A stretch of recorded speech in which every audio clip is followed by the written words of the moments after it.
All right, how's it going?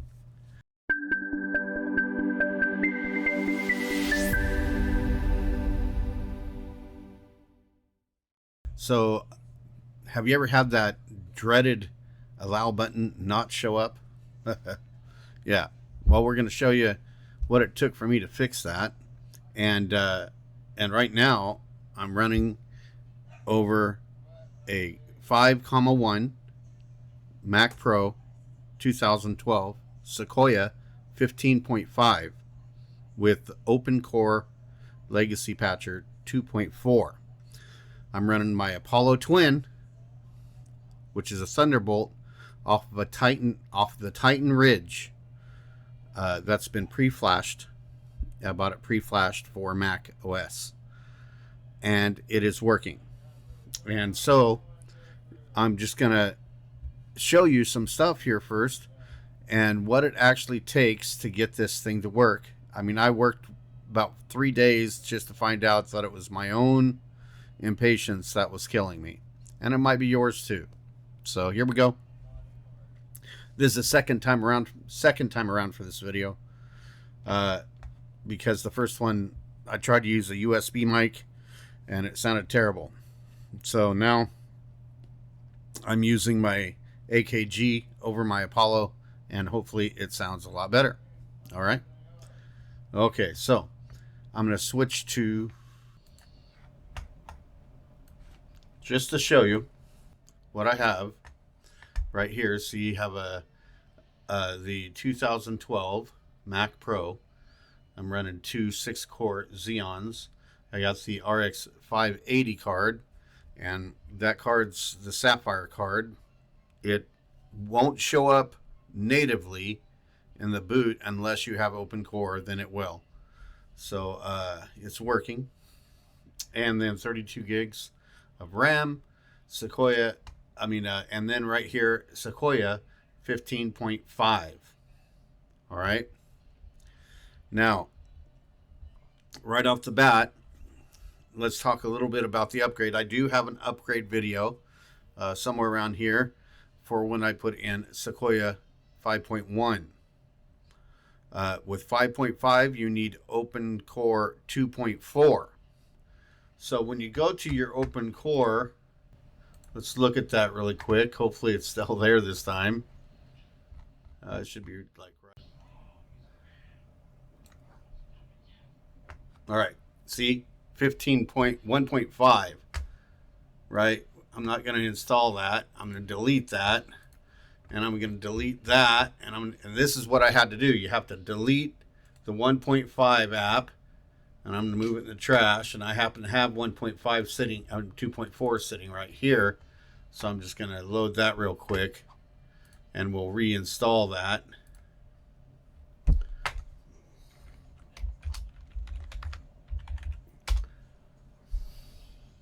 The problem is that when your old one is still on here and you download it through this thing, and your old one is still there, when you reboot in 2.4, your KDK will be the KDK from your previous OpenCore installation, right? And so what happens when that happens is you brick your computer, right? So you have to see, now I'm back in here. I'm not going to do root patch or anything right now because my computer already works. All right. So what happens is that with that old KDK, now it probably wouldn't happen if your computer is you got Cat 5 for your internet, but if you're running Wi-Fi, you have to run the after stuff, right? The after patch, post patch, right? The post patch, and that's what sets up your Wi-Fi.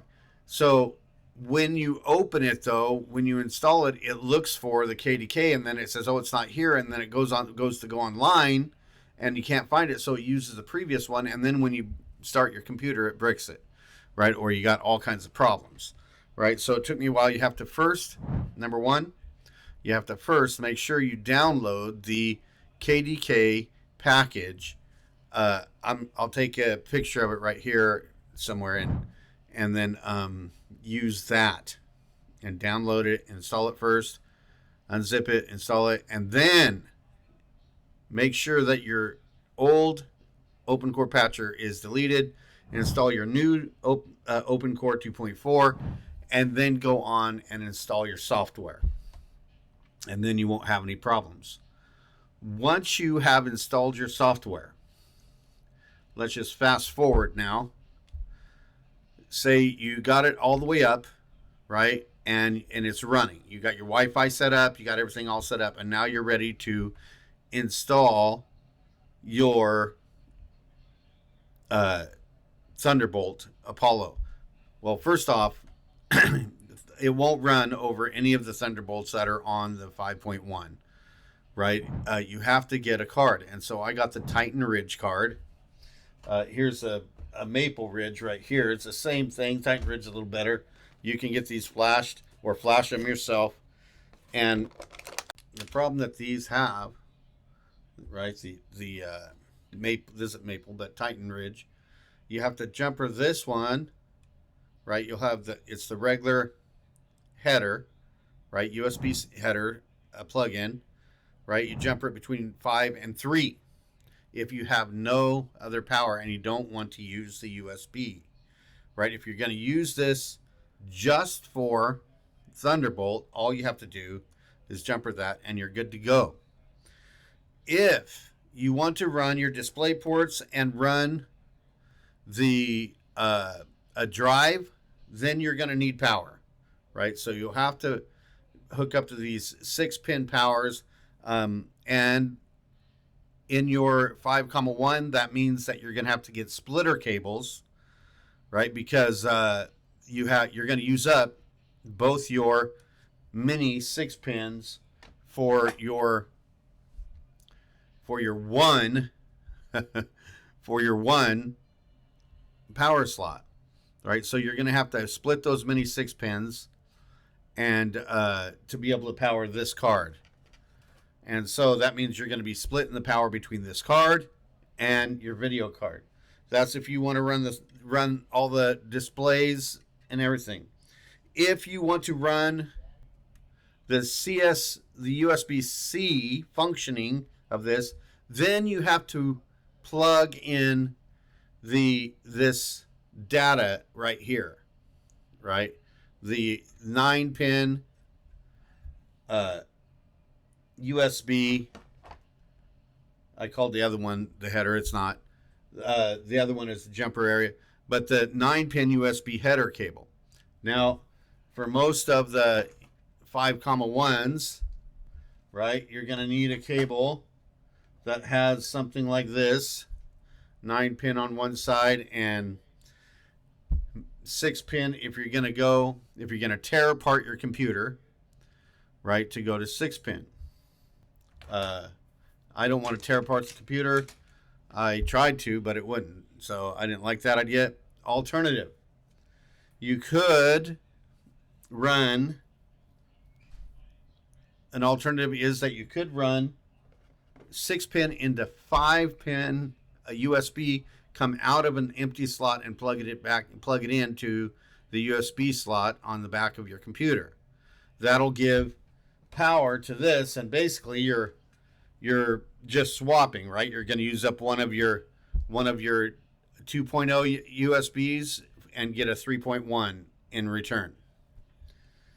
I'm going a different route. I have a extra slot, so for $19 I bought a card that has 3.1 on it and expandable, so it has a USB header that comes right off of it that is for expanding, and I'm just gonna link the 2 USB headers, and that'll give me everything on the card plus this. All right, so I'll let you know, and I'll make a special video over that. All that to say, once you have the card in and you have it jumpered, which is enough, this is enough to run. Remember, this jumper is enough to run your Thunderbolt Apollo. Okay, so you put it in, has to be in slot 4, and which is the furthest one out from your video card, which should be in slot 1. All right, so then you can plug in with an adapter, USB-C to Thunderbolt adapter, and then Thunderbolt wire into the back of your Apollo. And don't forget that Apollo, the plug-in doesn't just plug in. Oh, because you're going to have to use a power supply for your Apollo with this way, right? And the power supply for your Apollo doesn't just plug in it. There's little things on there. You got to put it in and twist it. All that is on my other video. All right. How do you set all that stuff up? We're talking specifically about putting together 15.5 Sequoia, right, with 2.4 and the Apollo.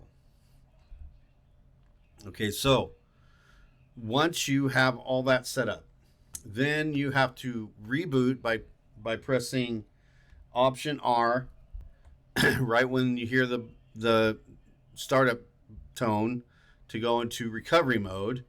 And from recovery mode, you're going to have to, let me bring this up. You're going to have to put in 2 commands. Now, that's your 5,1 for the startup security utility. It won't work, right? Because it doesn't have that startup security utility chip. All right, so for the 5,1, you're not going to be able to use the start. It's just going to say no. Okay, but somehow you still have to set that stuff.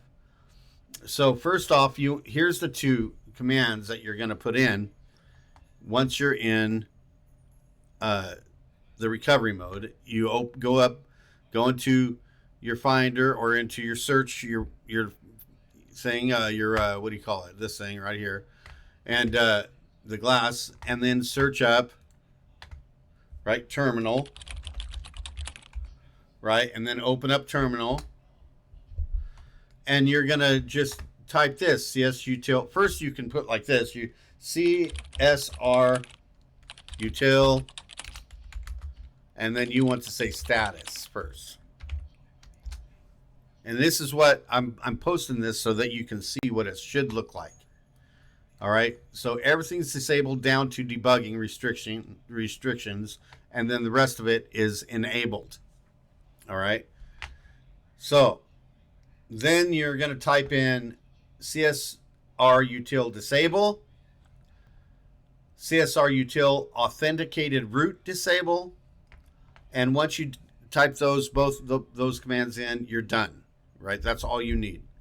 Then you're going to reboot into your regular Sequoia, right?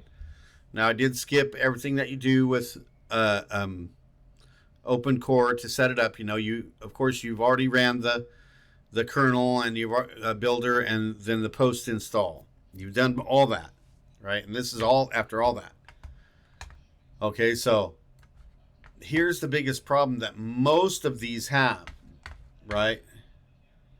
And it's when this runs and you go to find it, this little thing, the meter and control will say either can't connect or connect to unit, or red, this drivers have not been approved, right? That's the biggest part, is drivers have not been approved, right? So you go to your UA Connect, open up UA Connect right here, and you look at here. I'll click on the UID2, and this one says installed. You see that? For you, you're going to want to go to Applications, UA, uninstall Universal Audio Software. Uninstall it all. And don't worry about going in and manually deleting the directories. I've done it so many times now, and that never helps me. So just install like it says here, then reinstall, okay? And once you got it, then it'll say it'll download. It'll take an hour to download or so, or more. Who knows? It depends how fast your internet is, I guess.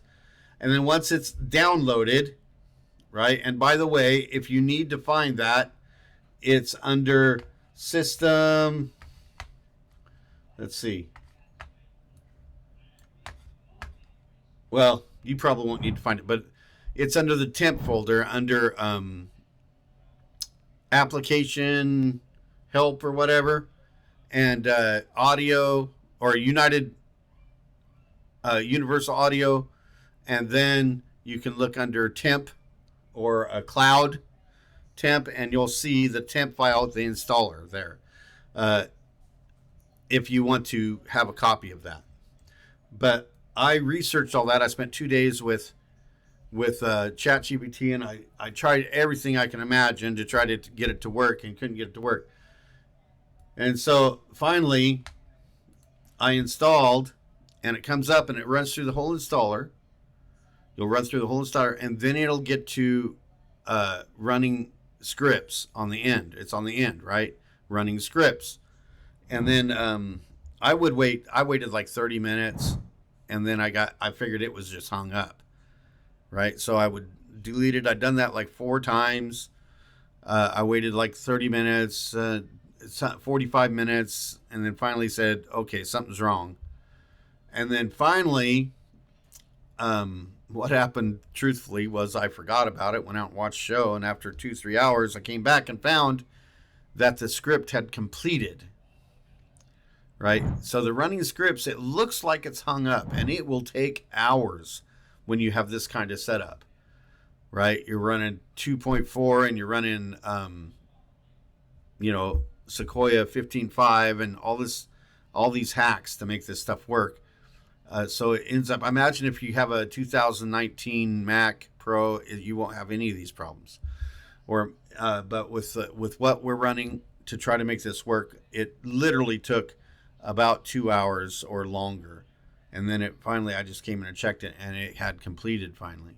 And then once it completed, I was like, oh my goodness, it completed, right? And so I rebooted it, and lo and behold, guess what?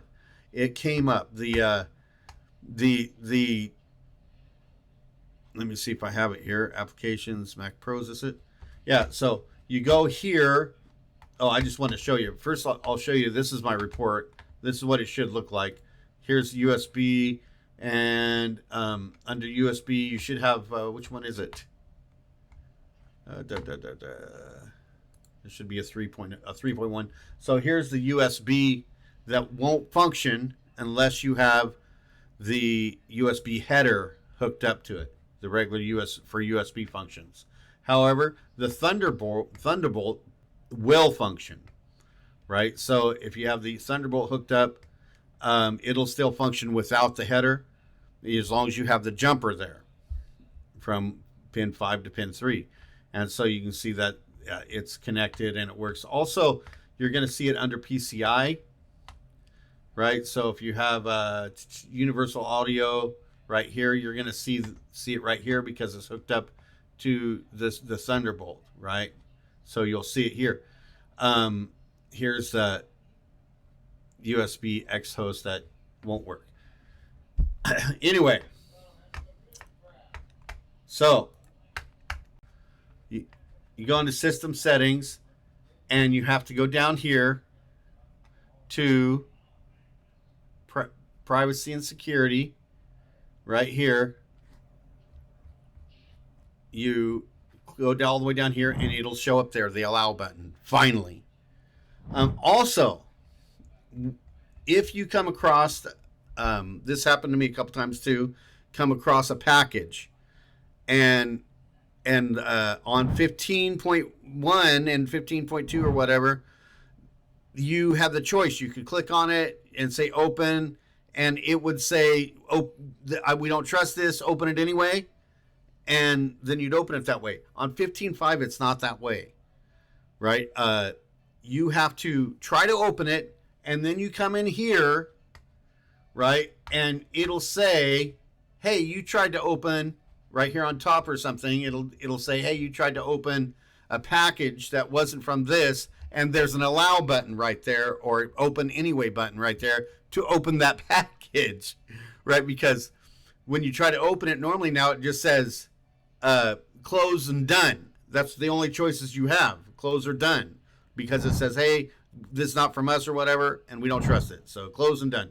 But you have to come into the security area, and then it will allow you, there'll be a selection there to go ahead and open the package from a mistrusted area. It's ridiculous. It took me a while to figure that one out too. Once you have the allow button up for your drivers, then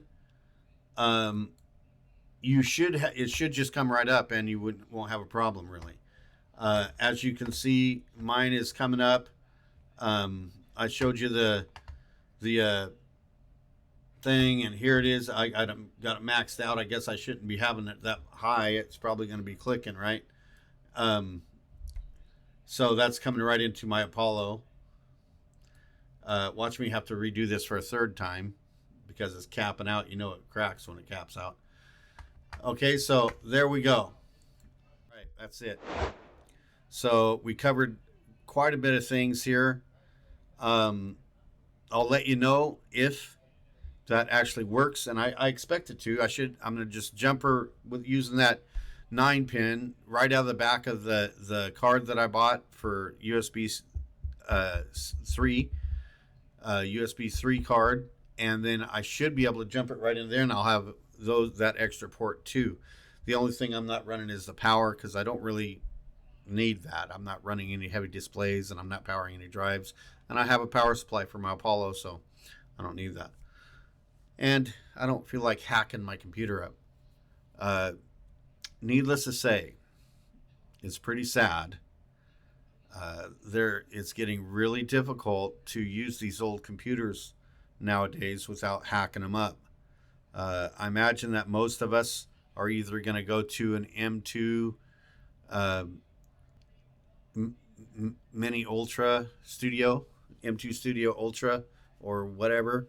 They're about, what, you can get them for about $1,200 now, used on eBay, or to a Mac Pro 2019, which is on its way out, right? Because I don't know how long they'll last before they won't run the software and stuff, but we'll see. And you're going to spend a couple grand for that or more. All right. Hey, if this helped you at all, please like, follow, and share it. You know, that's the whole plan about this thing.